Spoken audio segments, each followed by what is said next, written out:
आज के इस डीप डाइव में हम एक ऐसी जगह की तह तक जाने वाले हैं जिसका नाम सुनते ही अच्छों के रोंगटे खड़े हो जाते हैं। राजस्थान की अरावली पहाड़ियों में बसा भानगढ़ का किला, जिसे अक्सर पूरे एशिया की सबसे डरावनी जगह कहा जाता है। लेकिन आज हम सिर्फ उन पुरानी सुनी सुनाई भूतिया कहानियों को रिपीट नहीं करने वाले। इसके बजाय हम बिल्कुल गहराई में जाएंगे और इन खौफनाक मिथकों और विज्ञान के बीच की उस बारीक रेखा को समझेंगे जो असल इतिहास को दुनिया से छुपाती है। तो बिना किसी देरी के चलिए सीधे शुरू करते हैं और मजबूत सबूतों के जरिए इस डरावने रहस्य से पर्दा उठाते हैं। किले के मेन गेट पर लगे इस बोर्ड को देखकर ना एक अजीब सी सहरन पैदा होती है। सूर्यास्त के बाद प्रवेश वर्जित है। अब ध्यान देने वाली बात यह है कि ये कोई गांव वालों का अंधविश्वास नहीं है, बल्कि भारत सरकार के आर्कियोलॉजिकल सर्वे ऑफ इंडिया का एक ऑफिशियल नोटिस है।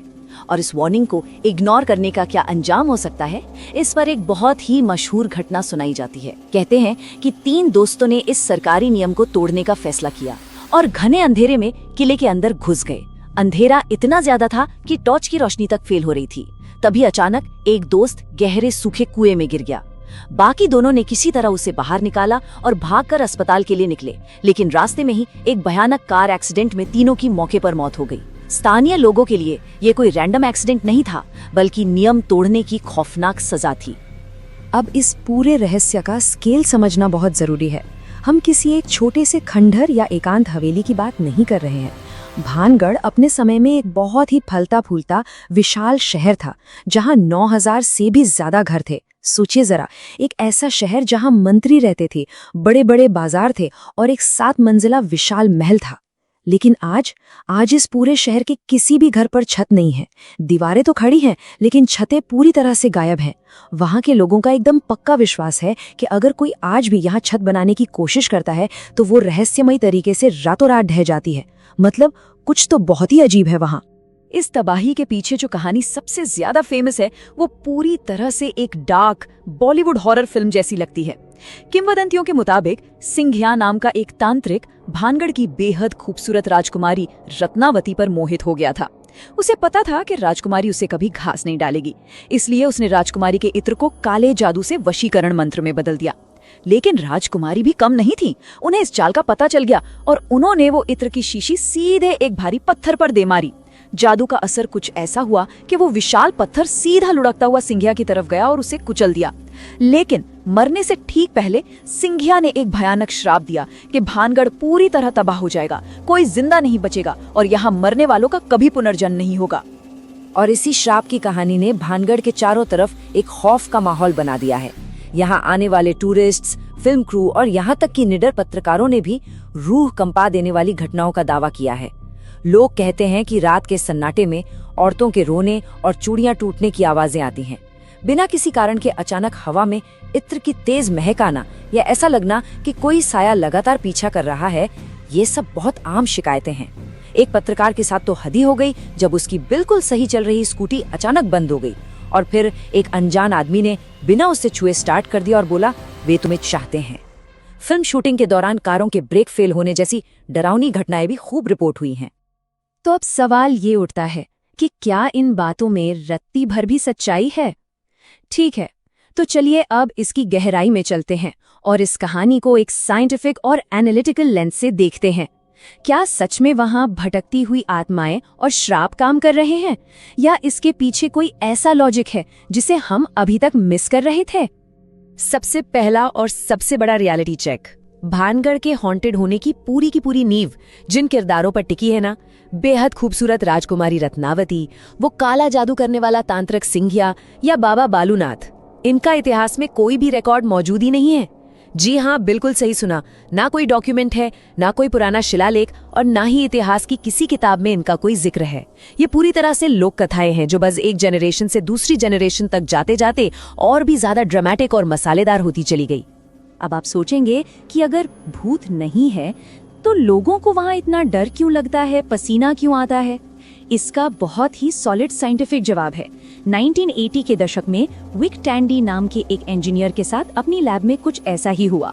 उन्हें अचानक बहुत ज्यादा डर लगने लगा जैसे कोई घूर रहा है और आंख के कोने से परछाइयां भी दिखीं। बाद में पता चला कि उनके लैब का एक नया पंखा बहुत ही कम फ्रीक्वेंसी की साउंड वेव पैदा कर रहा था। इसे इंफ्रासाउंड कहते हैं। ये वो आवाज है जिसे हमारे कान सुन तो नहीं सकते, लेकिन हमारा शरीर इसके वाइब्रेशंस को महसूस कर सकता है। और यही वो वाइब्रेशन है जो इंसान के अंदर एंजाइटी, चक्कर और एक अनजाना सा खौफ पैदा करता है। और अब आता है सबसे इंटरेस्टिंग पार्ट, ठीक 19 हर्ट्ज की फ्रीक्वेंसी, जिसे विज्ञान की दुनिया में घोस्ट फ्रीक्वेंसी भी कहा जाता है, भानगढ़ में प्राकृतिक रूप से बनती है। कैसे? जब तेज हवाएं उन पुराने खंडरों, टूटे हुए महलों और दीवारों की दरारों के बीच से होकर गुजरती हैं, तो बिल्कुल यही इंफ्रासाउंड पैदा होता है। इसके अलावा भानगढ़ सिस्मिक जोन 4 में आता है, मतलब जमीन के नीचे होने वाली हल्की सी हलचल भी इस फ्रीक्वेंसी को जन्म देती है। तो बेसिकली वहां कोई भूत नहीं है, बल्कि वो हवा और जमीन की हलचल है जो लोगों के दिमाग में पैनिक बटन दबा रही है। इसके साथ ही एक और बहुत ही कॉमन साइकोलॉजिकल चीज काम करती है, जिसे पैरेडोलिया कहते हैं। देखिए, इंसानी दिमाग को इस तरह से डिजाइन किया गया है कि वो सर्वाइवल के लिए हर रैंडम पैटर्न में चेहरे या खतरे को पहचानने की कोशिश करता है। अब इमेजिन कीजिए, कोई अंधेरे में उबड़ खाबड़ खंडरों और टूटे हुए खंभों के बीच से गुजर रहा है। दिमाग नेचुरली उन अजीब सी परछाइयों और पत्थरों को किसी इंसान या भूत की शक्ल में डिकोड करने लगेगा। ये हमारे बचने की एक बेसिक इंस्टिंक्ट है, कोई पैरानॉर्मल एक्टिविटी नहीं। इस बात को प्रूव करने के लिए 2008 में गोल्डस्मिथ्स यूनिवर्सिटी ने एक गजब का एक्सपेरिमेंट किया। उन्होंने लोगों को एक बिल्कुल नॉर्मल, खाली और सफेद कमरे में बैठाया। कोई डरावना सेटअप नहीं था, बस गुप्त रूप से उस कमरे में इंफ्रासाउंड और इलेक्ट्रोमैग्नेटिक फील्ड जनरेट किया गया। और रिजल्ट्स? बहुत से लोगों ने कसम खाकर कहा कि कमरे में कोई और भी मौजूद था, और कुछ को तो हद से ज्यादा दहशत महसूस हुई।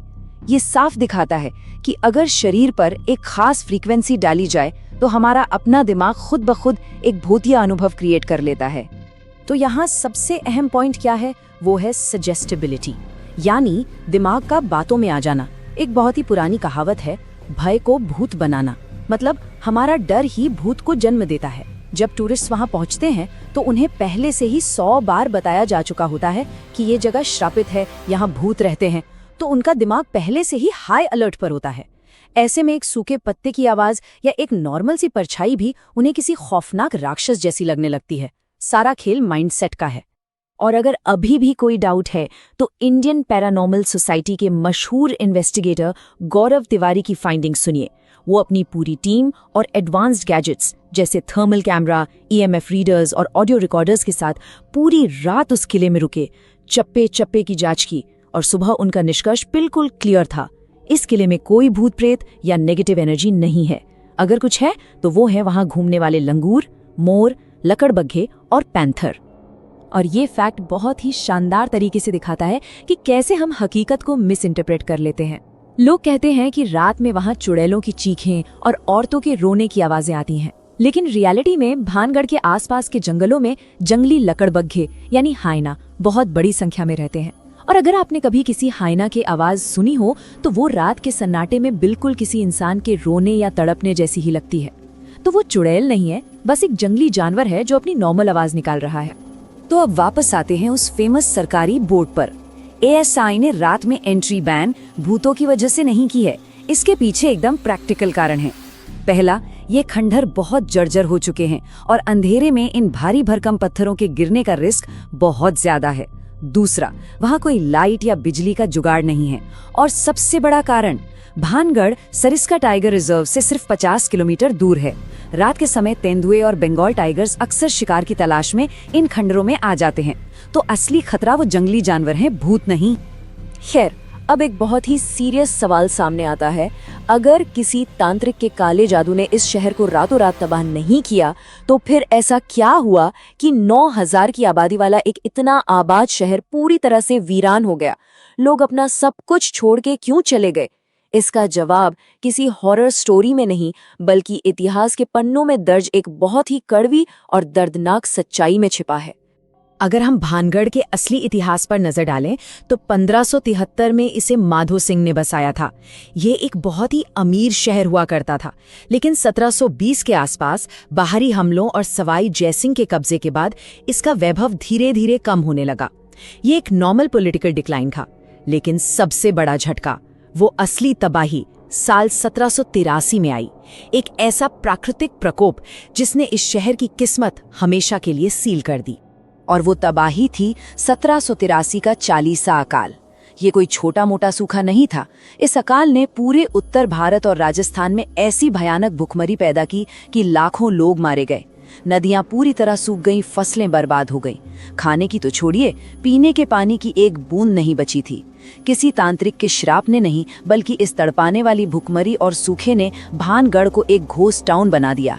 सरवाइव करने के लिए जो लोग बच गए थे, उन्हें अपने ही घर बार छोड़कर वहां से हमेशा के लिए पलायन करना पड़ा।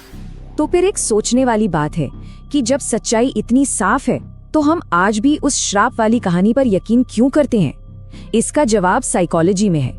असल में अकाल और भुखमरी जैसी चीजें बहुत ही रैंडम, भयानक और हमारे कंट्रोल से बिल्कुल बाहर होती हैं। ये सच्चाई हजम करना बहुत मुश्किल और डिप्रेसिंग है। इसके बजाय एक जादूगर, एक राजकुमारी और श्राप की कहानी में एक विलन होता है, एक लॉजिक होता है। इंसानी दिमाग को एक ड्रामेटिक कहानी सुनना ज्यादा आसान और सैटिस्फाइंग लगता है, बजाय इसके कि वो एक बेतरतीब और बेरहम प्राकृतिक आपदा की हकीकत को माने। और सच कहूं तो आज के टाइम में इस भूतिया कहानी को जिंदा रखने में सबका फायदा भी है। भानगढ़ के आसपास की पूरी इकोनॉमी इसी हॉन्टेड टूरिज्म पर टिकी है। लोग दूर दूर से इस खौफ को एक्सपीरियंस करने आते हैं। और फिर हमारा सोशल मीडिया भी तो है। एल्गोरिदम को सनसनीखेज और डरावने वीडियोस बहुत पसंद है। कोई भी वहां जाकर ये वीडियो नहीं बनाना चाहता कि गाइस यहाँ तो सिर्फ खंडर और बंदर हैं। हर किसी को एक थ्रिलिंग स्टोरी चाहिए ताकि व्यूज आएं। तो साइकोलॉजिकली और फाइनेंशियली इस मिथक को जिंदा रखना बहुत ही प्रॉफिटेबल है।